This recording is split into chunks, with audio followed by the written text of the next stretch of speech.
안녕하세요. 백석대학교 기독교학부 임유진 교수입니다. 우리가 살아가는 세상에서 하나님 나라 백성으로서 우리가 어떻게 살아가야 할까요? 아브라함 카이퍼의 세상 읽기에 대한 이야기 나눠보도록 하겠습니다. 복음과 도시에서 카이퍼에 대해서 연재해 주셨던 김은득 교수님 모시고 이야기 나눠보도록 하겠습니다. 교수님 안녕하세요. 안녕하세요.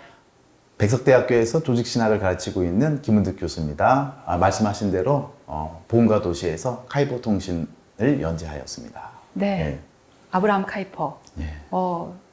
많이 알려진 것 같으면서도 또 잘 모르시는 분들도 많이 계신 것 같습니다. 어떠한 인물인지 소개 부탁드립니다. 예, 아브라함 카이퍼는 그 3대 개혁주의 신학자로 알려졌듯이 유명한 신학자고요. 또 하란 자유대학교를 설립하신 교육가이기도 합니다. 그리고 두 언론에서 주필 활동을 했던 언론인이시기도 하고, 그리고 무엇보다 국회의원을 역임하고 네덜란드에서 총리에까지 이르는 입지 전적인 인물입니다. 네, 정말 보기 힘든 위대한 또 분이신 것 같아요. 예. 제가 알기로는 교수님 네. 박사 논문에서 헤르만 바빙크의 논문을 쓰신 것으로 알고 있어요. 예, 맞습니다. 예. 그런데 헤르만 바빙크의 이야기가 아니라 아브라함 카이퍼에 주목하게 되신 이유가 어떤 것일지 궁금합니다. 저는 헤르만 바빙크로 박사 논문을 썼기 때문에 무엇보다 이제 바빙크 신학을 좀 한국교에 소개해야 될 본분이 있는데요.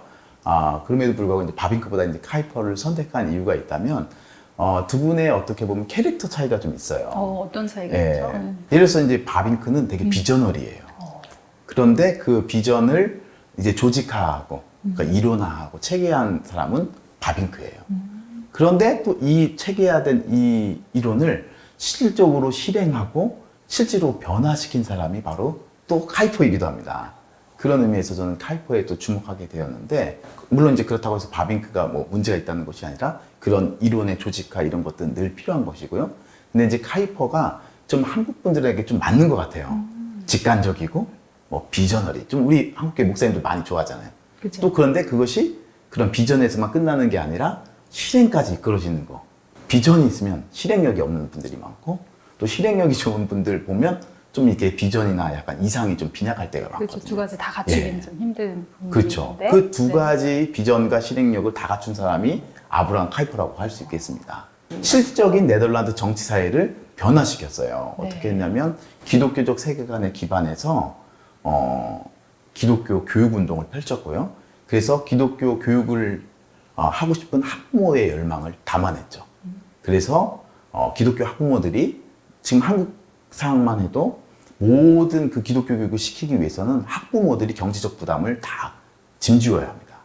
그런데 오히려 그 카이퍼는 그 기독교 학부모들이, 기독교 학부모는 누구든지 각자의 세계관과 양심의 자유에 따라 자녀들을 실질적으로 기를 수 있는, 교육시킬 수 있는 자유가 있어야 된다고 생각했고요. 그런 자유가 있으려면 기회균등의 차원에서 국가가 어떤 세계관에 기반하든지 그 펀딩을 제공할 수 있어야 된다. 그게 이제 평등의 측면, 즉 자유와 평등이라는 그 공공선을 기독교 교육 운동을 통해서도 이루어냈어요.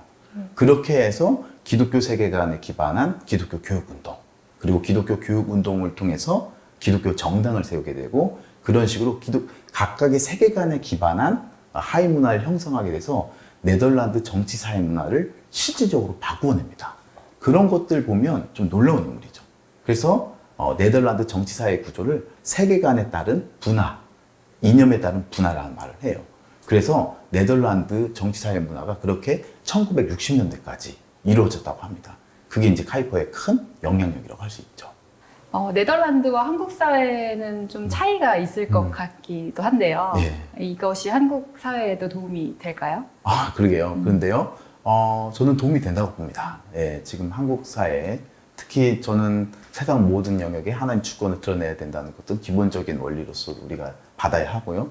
무엇보다도 지금 기독교 교육이라든지 아까 네덜란드 실질적으로 변화시킨 데 기여했던 기독교 교육 운동, 지금 한국 사회에 기독교 학교가 많이 세워졌어요. 한 200여 개 넘게 세워졌고요. 그렇죠. 예, 그런 측면에서도 그렇고, 예, 그 다음에 기독교 대학들도 많아지고 있는데, 좀 물론 어려운 형편이긴 하지만 그런 기독교 대학이나 기독교 교육, 그리고 기독교 학문, 이런 모든 영역에서 카이퍼가 얘기한 그 원리들이 지금도 영향력이 있다고 봅니다. 그리고 한국 교회는 지금 공공성 부재로 많이 비판받고 있는데, 그런 측면에서 이제 공공신학이 지금 한국교회에 무엇보다도 필요하다고 생각합니다.